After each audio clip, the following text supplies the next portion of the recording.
Bonjour, pourquoi ça ne marchera pas le 10 septembre 2025 par rapport à cette mobilisation? Je vais vous donner un peu mon point de vue. Alors, j'ai écouté Olive Olive qui parlait de ce sujet aujourd'hui. Alors, l'idée n'est pas mauvaise sur le fond, mais c'est la forme. Il faut savoir que si vous arrêtez de travailler dans une entreprise, ça s'appelle une grève inopinée. Donc, si vous vous rendez plus chez l'employeur, il faut que vous justifiez une raison. Donc, ça, c'est déjà le premier point. Ensuite, n'oubliez pas ce qui s'est passé avec les routiers au Canada.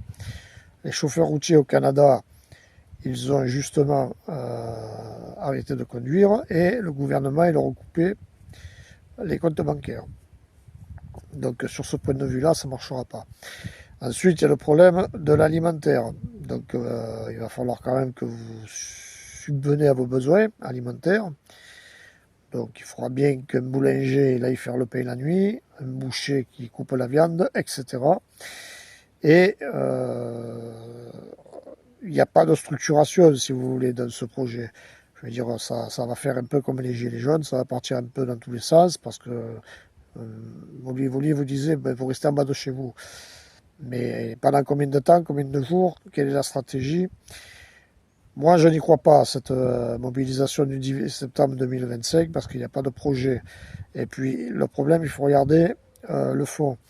Le fond, c'est qu'on n'a plus d'outils juridictionnels qui soient adaptés avec les nouvelles conjonctures mondiales.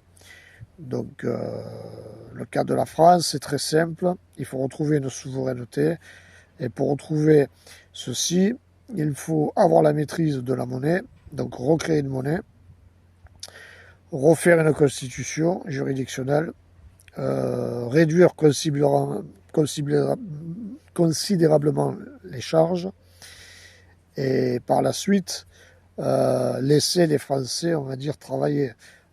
Donc ceux qui ont des idées, qui veulent créer, etc., il faut les laisser bosser. Et ça ira, de mon point de vue, beaucoup mieux. En sachant aussi qu'il faut avoir la maîtrise de l'organe militaire, aussi bien sur le renseignement que sur la sécurité civile.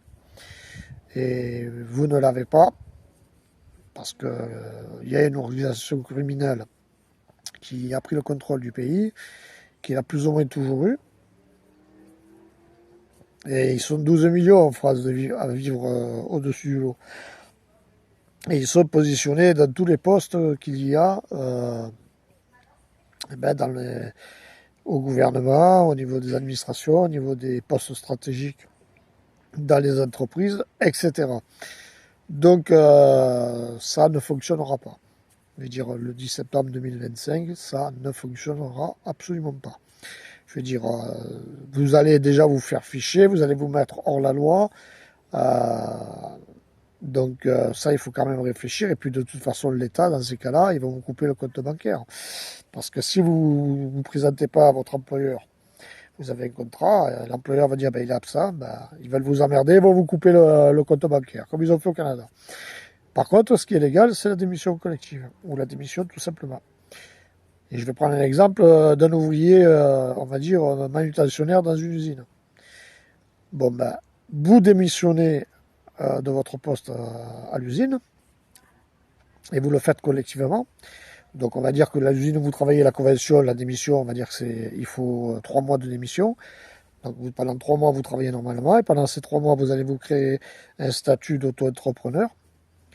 Ben, vous allez vous dire, ben, je suis ouvrier sur le statut, donc je vends mes prestations au niveau manutentionnaire. Vous allez voir votre employeur, vous dites, voilà, je me mets en créateur de contenu, en auto-entrepreneur. Moi, j'ai calculé ce que vous me payez. Par jour, je gagne à peu près 95 euros. Vous allez dire, bon, ben, vous allez me donner 100 euros par jour, vous me payez par semaine. L'employeur, vous lui expliquez que lui, il payera plus de charges sur vous. Vous allez pas payer forcément les 22% de charges, puisque vous, ça sera établi sur le bilan de l'entreprise, quand vous serez auto-entrepreneur. Et si vous trouvez l'accord avec l'employeur et lui, vous reprenez, si ça vous chante bien entendu, le travail dans l'entreprise en tant que manutentionnaire, sauf que vous êtes vous-même votre propre patron. Donc c'est vous qui faites la facturation si vous voulez. La solution, en fait, elle est là. Reprendre votre pouvoir. Parce que comme ça, si vous n'êtes pas content du salaire, eh ben vous arrêtez. Vous arrêtez le contrat puisque vous avez négocié. Voilà, vous dites à l'employeur dans le contrat, ben, il est attendu que toutes les fins de semaine, vous me payez tant. Et après, c'est vous qui devenez gestatif de votre entreprise. C'est comme ça, en fait, qu'il faut faire. Et ça vous permet de renverser le rapport de force et puis de vous rendre un peu plus polyvalent. Donc, voilà, ça c'est légal par contre. La démission collective, c'est légal. Et personne n'y pense, en sachant en plus que c'est beaucoup moins coûteux au niveau fiscal. Parce que Olive, il disait que lui, il voulait faire perdre de l'argent fiscal pour plus payer ceux qui profitent du système.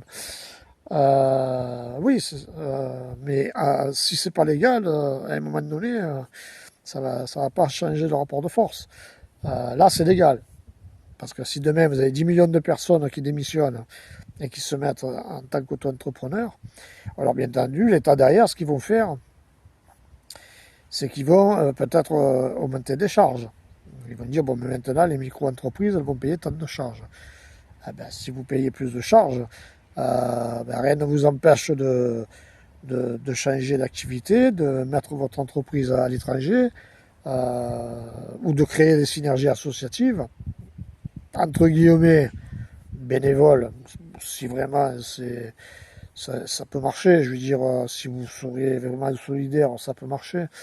Mais en France, malheureusement, ça ne marchera pas. Mais le 10 septembre, comme ça ne va rien apporter. Je veux dire, ça ne servira à rien. Déjà, il y a peu de personnes qui vont. Vous imaginez, je veux dire, vous allez quoi? Vous allez vous priver de restaurants, ok. Vous allez faire la grève des achats dans les magasins de fringues, ok. Mais il va bien falloir que vous mangez à un moment donné. Parce que rester devant en bas de chez vous pendant combien de temps? 6 mois. Donc je crois qu'il faut réfléchir autrement.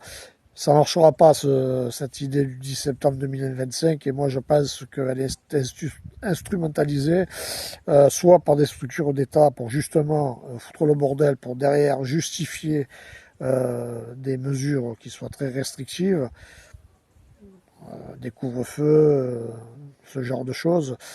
Ou alors il peut y avoir effectivement des partis politiques oppositionnels qui font ça pour foutre la merde.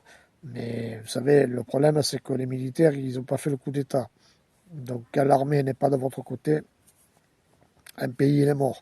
Donc ne vous inventez pas d'histoire si vous n'êtes pas capable de créer des intelligences, avoir vos structures de renseignement, vos organes militaires pour la protection civile et un minimum d'outils juridictionnels ou organisationnels, vous ne pourrez pas faire changer les choses. Donc, il faut que vous soyez raisonnable dans votre façon de vivre avec le crédit à la consommation. N'en faites pas. À la rigueur pour la maison, si vous êtes sûr de rester. Et devenez votre propre patron. Ça, oui, c'est pertinent. Devenez créateur de contenu ou auto-entrepreneur. Créez votre entreprise. Parce que si vous avez des compétences chez un employeur, vous pouvez très bien les utiliser, ces compétences, et les vendre en tant que micro-entreprise. Voilà. Et ça, vous pouvez le faire. C'est ce qu'il faut faire. C'est la démission collective. Et là, à ce moment-là, ça pourra changer les choses. Mais après, je veux dire, ça ne va rien apporter le 10 septembre. Je ne dis pas que le fond, il n'est pas mauvais. Je veux dire, je comprends que les gens, bien sûr qu'ils en auront le bol. Mais si c'est pas organisé, ça va strictement rien mener, et puis il n'y a pas de perspective, c'est quoi le projet, quoi? Je veux dire, on fait grève, on arrête de travailler, mais c'est quoi le but? Quelles sont les solutions et les propositions que vous faites? Personne n'en parle de ces propositions et de ces solutions. Donc pour moi, c'est un coup d'épée dans l'eau. Allez, bonne journée.